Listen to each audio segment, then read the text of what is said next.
अस्सलाम वालेकुम। आपका होस्ट शहबाज यूनस प्रोग्राम हौसला के साथ आपकी खिदमत में हाजिर है। नाज़रीन, हौसला जब किसी लाश के इर्द गिर्द के लवाहिकीन को दिया जाता है तो वो उसकी आने वाली मुश्किलात के लिए एक सीसा पिलाए दीवार की शक्ल इख्तियार कर लेता है, और जब किसी हारी हुई टीम को दिया जाता है तो वो उसकी आने वाली फ़तह के लिए एक पेश खैमा साबित होता है। तो हौसला, कुछ भी जो हम अच्छा करते हैं वो हमारा टैलेंट है। तो हमारे प्रोग्राम का मकसद ये है कि किसी के अंदर भी कोई भी टैलेंट है तो हम उसकी हौसला अफजाई करें ताकि वो किसी एहसास कमतरी का शिकार ना हो। बस हमारा मकसद ये है, इस प्रोग्राम का मकसद यही है। और इसके साथ ही मैं आज के जो हमारे मेहमान हैं वो एक बहुत ही ख़ास शख्सियत है। मैं उनका फ़ैन हो चुका हूँ, जिन्होंने ये साबित कर दिया है कि जिस्मानी तौर पर अगर कोई मफलूज हो तो वो रास्तों में रुकावट नहीं बन सकता, वो आपके हौसले को पस्त नहीं कर सकता, वो आपके जज्बात के लिए जो आपकी वही कमज़ोरी आपकी ताकत बन सकती है। जी, हमारे आज के मेहमान मोहम्मद काशिफ सत्तार, बानी उम्मीद स्पेशल वेलफेयर ट्रस्ट। कैसे हैं सर? ठीक है अल्हम्दुलिल्लाह। सर। ये जो आपका ये जो ट्रस्ट है, उम्मीद स्पेशल वेलफेयर ट्रस्ट, तो इसके हवाले से ज़रा बताएं, ये क्या इनके मकासद क्या हैं और इन्होंने क्या क्या खिदमत सर अंजाम दी आपने? बिस्मिल्लाहिर्रहमानिर्रहीम। ये अल्हम्दुलिल्लाह 2006 में उम्मीद स्पेशल वेलफेयर ट्रस्ट कायम किया। इसमें सबसे पहले काम हमने माजूद अफराद के लिए उनकी ज़रूरत को पेश नज़र रखते हुए काम किया। जैसे कि मिसाल के तौर पे व्हील चेयरें दी, साइकिलें दी, मशीनी टांगे वगैरह लगाए और काफ़ी इलाज वगैरह कराया। मगर 2009 में ये शिद्दत हुई कि इस इलाके में ऐसे बच्चों का स्कूल नहीं, तो इस इदारे ने इस स्कूल का क़याम 2009 में करा, जिसमें माजूर बच्चों को फ़ी सबिलिल्लाह फिज़ियोथेरेपी सेंटर, ट्रांसपोर्ट, CP और OT PT सब कराई जाती है। कुछ साल ये किराए पे चला, मगर आज अल्हम्दुलिल्लाह शेरशाह में हमारा खुद का स्कूल है, जो कि गली नंबर 12 ब्लॉक B में वाक़ है। पूरी बिल्डिंग 3 मंजिला इमारत है, जिसमें फिज़ियोथेरेपी सेंटर, OT PT सब कराई जाती है।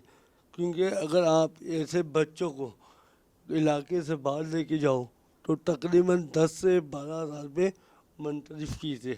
अल्हम्दुलिल्लाह हमारा इदारा फ़ीज़िबिलिल्लाह ये काम इन बच्चों के लिए कर रहा है। ये एक स्कूल शेषा में और दूसरा स्कूल हमारे कोडंगी में, जो कि इन बच्चों को लाना ले जाना सब कुछ दिया जा रहा है।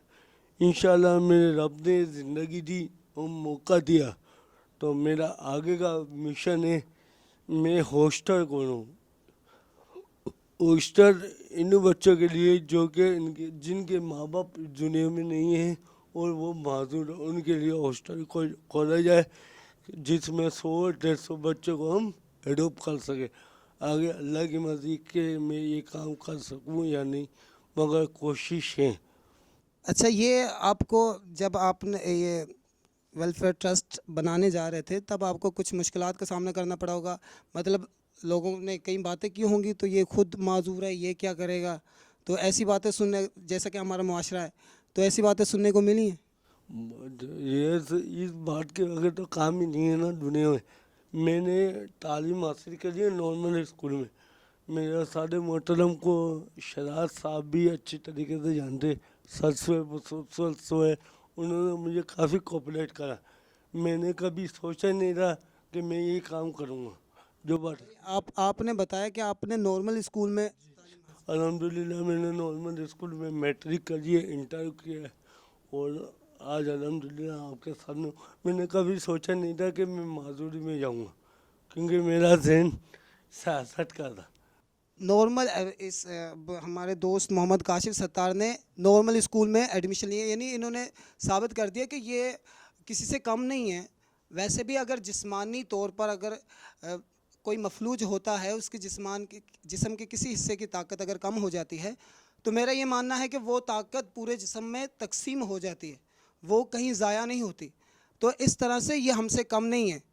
اب اگر ہم ان کی ظاہری جو ہے نا جسمانی حالت کو دیکھیں تو ہم کہیں گے کہ یہ کمزور ہے, اس نے مطلب یہ کیا کرے گا, لیکن آپ اندازہ لگائیں 2006 میں یہ امید اسپیشل ویلفیئر سوسائٹی ٹرسٹ جو ہے یہ بناتے ہیں, اور مسلسل 15 سال سے یہ کام کر رہے ہیں, اور ان کی خدمات ہیں, کئی آپریشنز کروا چکے ہیں.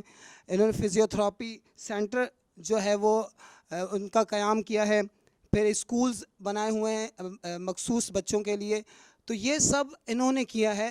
میں تو حیران ہوں کہ بظاہر اگر یہ جب آئے تھے تو میں یہ سوچ رہا تھا کہ یہ مطلب انہوں نے یہ سب کیا ہوگا, تو پہلے تو مجھے یقین نہیں آ رہا تھا, لیکن یہ بہت بڑی بات ہے اور میں انہیں سلوٹ کرتا ہوں. میں تو ان کا فین بن چکا ہوں. تو کیسے آپ نے یہ سوچا کہ معذوروں کے لیے ایسا ٹرسٹ بنانا چاہیے, جس کے لیے مطلب یہ ضرورت آپ نے کیسے محسوس کی؟ یہ ضرورت 2006 میں اعتکاف میں تھا, 1 مہینے کے اعتکاف میں تھا, میرا دوست تھا. تو وہاں ہم نے ایک ایسے شخص کو دیکھا جس میں اللہ پاک نے ہر کوالٹی بولتے ہیں, ہم تو خامی نہیں بولتے, یہ ہماری معذوری ہماری کوالٹی ہے, ہمیں فخر ہے. تو اس بندے میں سب کوالٹی تھی, نہ دیکھ سکتا تھا, نہ سن سکتا تھا, نہ چل سکتا تھا, یعنی ہر معذوری اس میں تھی. اس کو ہم نے دیکھا, ہم نے بولا یہ کیسے جی رہا ہے. پھر وہ قرآن کی ایک آیت پہ توجہ دی گئی, وَيَعْلَمُ رَبُّكَ وَتُكَذِّبَ, تم اللہ تعالیٰ کی کون کون سی نعمتیں جھٹلاؤ گے. ہم نے بولا ہم کون سی اللہ کی نعمت ہے, ہمیں بھی تو پتہ چلے, ہمیں بھی تو پتہ چلے کہ ہم اللہ تعالیٰ کی کون سی نعمت ہے. مگر اس آیت کو ذہن میں ڈال کے جب گھر تشریف لائے تو والد صاحب سے مشورہ کیا, پھر اچھے اچھے لوگوں سے مشورہ کیا, اور ہمارے لیے سب سے زیادہ خوش نصیبی جو ہے وہ ہمارا شیش ہے. یہاں کے لوگ ذات, کاسٹ, مذہب کو نہیں دیکھتے, انسانیت کو دیکھتے. الحمدللہ آج جس پروگرام میں میں بیٹھا ہوں شہزاد صاحب, میں ان کا بہت شکر گزار ہوں. انہوں نے ہر موڑ پہ مجھے حوصلہ دی. مجھے یاد ہے سب سے پہلے ہمارے ادارے کو جو انوائٹ کیا تھا افطار پارٹی, وہ شہزاد صاحب نے کیا تھا. جب ہمیں پتہ لگا کہ ہماری ویلیو ہے, اور آج الحمدللہ جو کچھ ہے آپ کے سامنے ہے, شکر ہے. بالکل انشاءاللہ تعالی ہمارا مقصد یہی ہے, ہم آپ جیسے لوگوں کو حوصلہ دیتے رہیں گے, کیونکہ جب یہ آپ کا ایک ٹیلنٹ ہے, میں یہ سمجھتا ہوں, اور یہ جو کچھ بھی ہے یہ آپ کی کمزوری نہیں ہے. بالکل آپ بھی ہمارے جیسے ہو, نارمل ہو. اگر کوئی ایسا سمجھتا ہے, آپ کو خود سے کمتر سمجھتا ہے, تو میں یہ کہوں گا کہ وہ اپنا ذہنی علاج کروائے. تو اس کے ساتھ ہی انشاءاللہ ابھی بات جو ہے وہ نہ چلتی رہے گی, بہت ہی مخصوص اور بہت مزیدار جو ہے نا گفتگو ہو رہی ہے. اس کے ساتھ ہی ایک بریک لیں گے, بریک کے بعد انشاءاللہ دوبارہ آئیں گے, کبھی نہ جائے گا.